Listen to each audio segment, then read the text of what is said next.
Hey, what's up, everybody? Good afternoon. So, I want to talk about the power that's inside of you.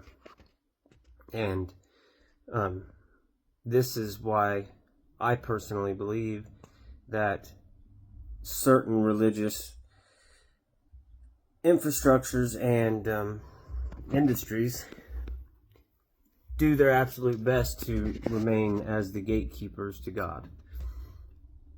And they interpret spiritual scriptures and project them in a way that forces you to believe that they are the gatekeepers to God. So, I will say that if you want a few examples of the power of the mind, then one great example would be the placebo effect. The placebo effect is so powerful that scientists and doctors use it in their studies and experiments when developing certain medicines and practices. So the placebo effect is very powerful. We also know, raising children, oftentimes effective techniques of getting the results that we want from our children are used by tricking their minds. That's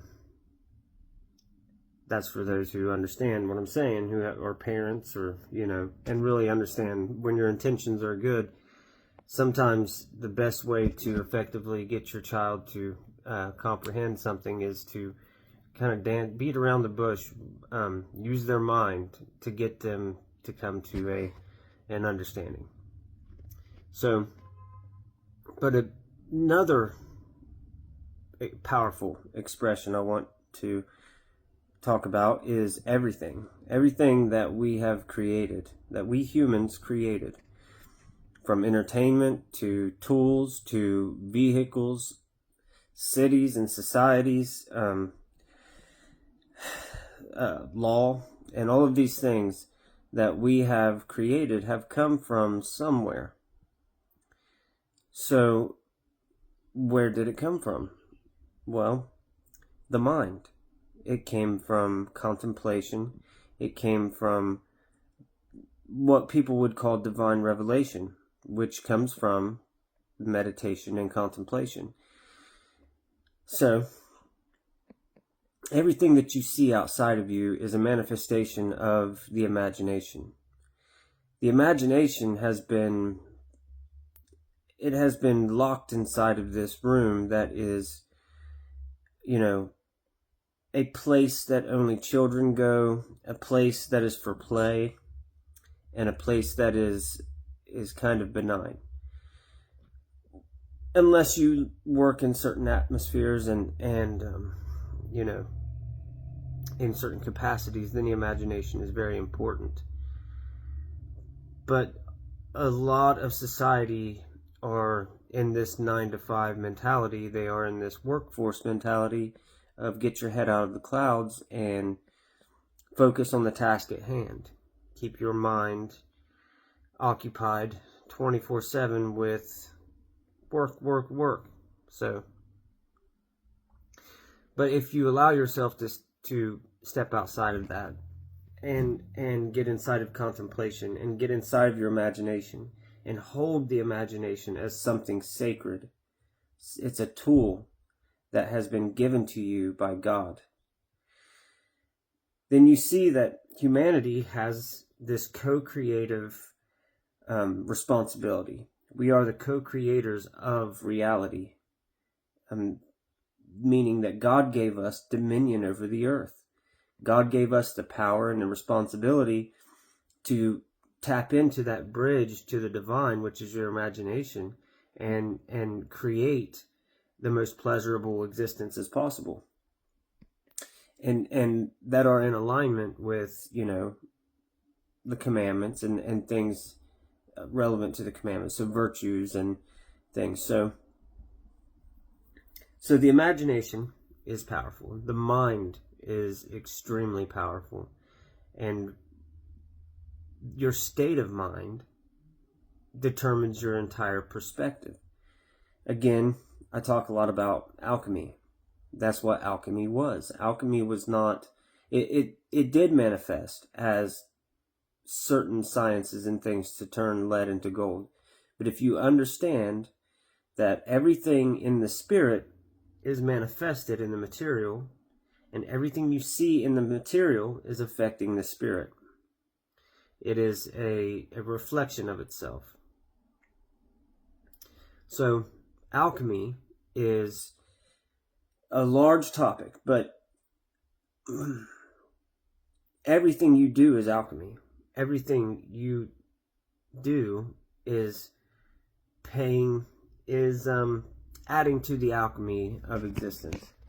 But the alchemy within you, your chemistry, your state of mind, your state of beingness, is going to determine the expression of you. So it's going to determine what others see. It's going to determine what comes out of you, what you manifest. But it's also going to determine your perspective and your perception of everything outside of you. So if alchemy is happening within you and you comprehend this, then you have the power to step outside of those cycles that you're stuck in, whether it be certain addictions and certain things. And that's a long discussion because every disease has its own remedy. But alchemy is the answer. In some aspect, it is always the answer. It is the nature of what we are here to do and what we're doing. And with these co-creative powers, we have a huge responsibility. I would say the gatekeepers of religion, the gatekeepers of spirituality, they have the keys to the manifestation of reality by the monopoly of the spirit, the monopoly of imagination, the monopoly of the perspective of what's inside of you. And they don't care what you believe, as long as you don't believe that God is within you and you have the responsibility to co-create and the power to co-create, and as long as you don't comprehend how powerful your co-creative abilities really are. But your co-creative abilities are so powerful that you are literally creating reality around you.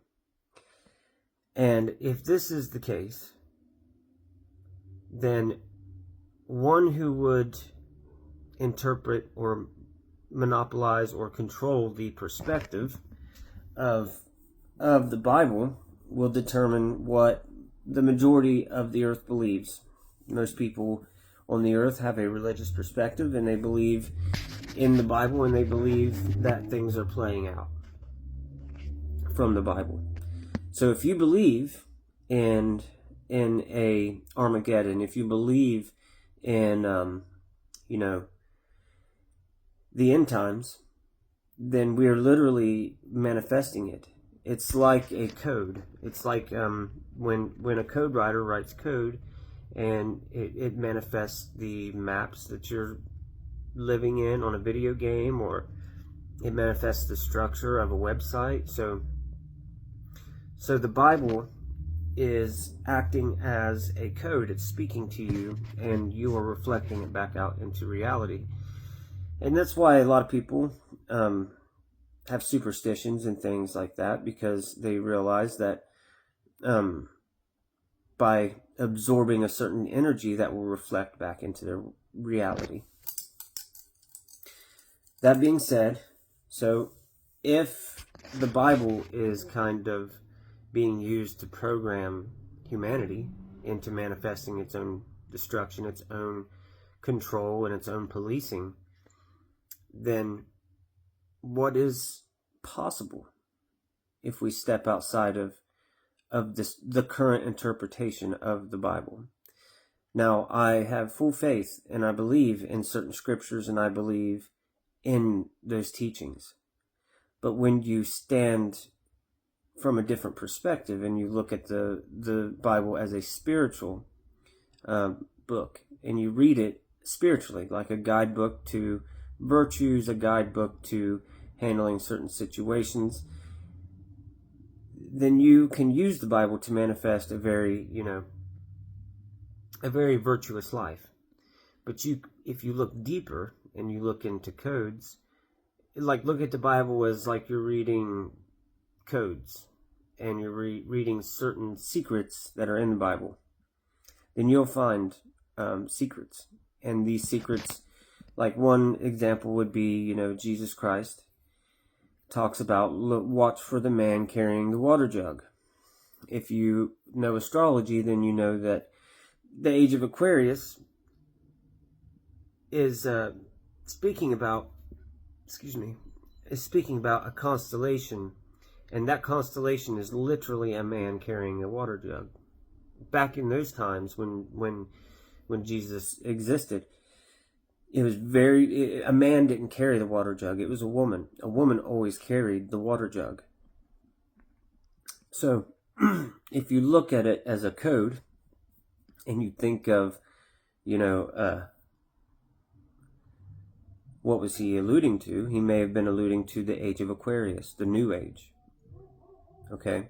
So his return would come in the new age. His return. And again, I believe that Jesus physically walked on the earth, so don't take me wrong here. Because I believe that everything happens in the spirit first. Everything that is in your spirit, in your belief system, everything you are programmed with determines the reality that you are seeing, what you are existing in. And therefore, I believe Jesus really existed and walked the earth, but I also believe that it is a spiritual encoding that is manifesting our reality. It is just that. It's a strategically laid out code to manifest a certain reality. So, in the age of Aquarius, Christ would return. I believe that Christ represents many things, I believe it represents Christ consciousness. So it is the state of awareness of truth, the state of awareness of authenticity, of what you really are. You are a spirit, you are a soul, a point of consciousness existing within a physical vessel. These are tools, they're vehicles. And that consciousness that is observing your mind and is observing your body is Christ. And to have the Holy Spirit is to use your Christ-like mind to manifest your spirit. If you know what ghosts are, and you know what spirits are, then you know that they are just energies. They're like overlays of an energy once existed. And energies exist in many forms. Some are what people believe of as demonic. But demonic is just a negative-oriented energy. It's something that was manifested from a traumatic experience. It was manifested from an intention to manifest a demonic entity, which is coming from the imaginations, coming from the primordial soup of creation. But it's just energy. Everything around you is just energy, which is also what the age of Aquarius is. It is the age of energy, the Dwapara Yuga. So, this being said, it can change our entire programming to the realization of what the Bible is saying from a new perspective, and what the end means from a new perspective, what demons mean from a new perspective, what the Holy Spirit means from a new perspective. So, King James wrote the current version of the KJV. He wrote the current version of the Bible. And he also wrote the book of demonology.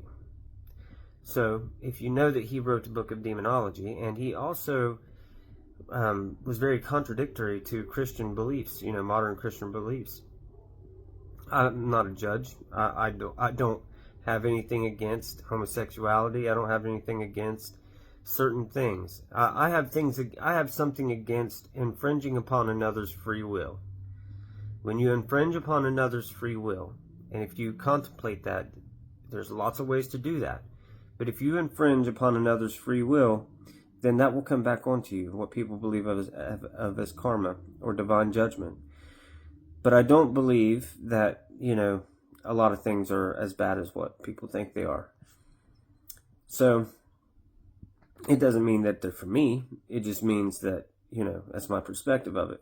If you're not hurting anybody, if you're not doing anything against the Holy Spirit, and the Holy Spirit being, your divine presence within you. So if you're not hurting yourself. So anyway, King James wrote the Book of Demonology and the current interpretation of the Bible. If King James was in awareness of the power of the placebo effect, if he was in awareness of the power of the mind over matter, if he was in awareness that what is written shall become, if he was in awareness that the Bible would act as a code to manifest and play out a certain existence, then by writing the Book of Demonology, he was literally manifesting a demonic realm. He was manifesting an army, a demonic army, which are just energies. They're just spirits. But when we look at demons, and this is the same reason why I believe we have horror films, it is to manifest actualizations of those demonic entities. So we are actualizing it. We are manifesting our experience of demons and things through the belief of those demons. The Catholic Church, they cast out demons and they do these things because they believe in them. Possession and all these things exist because we believe in them and we are manifesting them. But what it really is just a negative energy. It's just a negative oriented energy. Now all energy is intelligent. All energy holds the power of intelligence. That is all God. So all energy holds the power of intelligence, but it's like a primordial soup of creation. This energy that's all around you, the ether that's all around you, is the primordial soup of creation. So you can pull from that primordial soup and use alchemy and mix it with your imagination and intention, and you shall manifest what you are seeking. What you seek, you shall find. So, in my mind, the demonics are not real. They are a manifestation. They are a hologram of a reflection of the internal belief systems of the collective consciousness, Christ consciousness. So, Christ is returning now. So, authenticity, truth, is returning.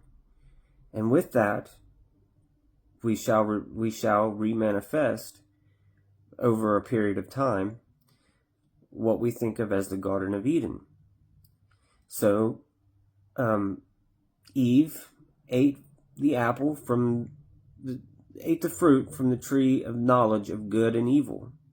Once she had these programs of duality of good and evil, it began to manifest upon the earth.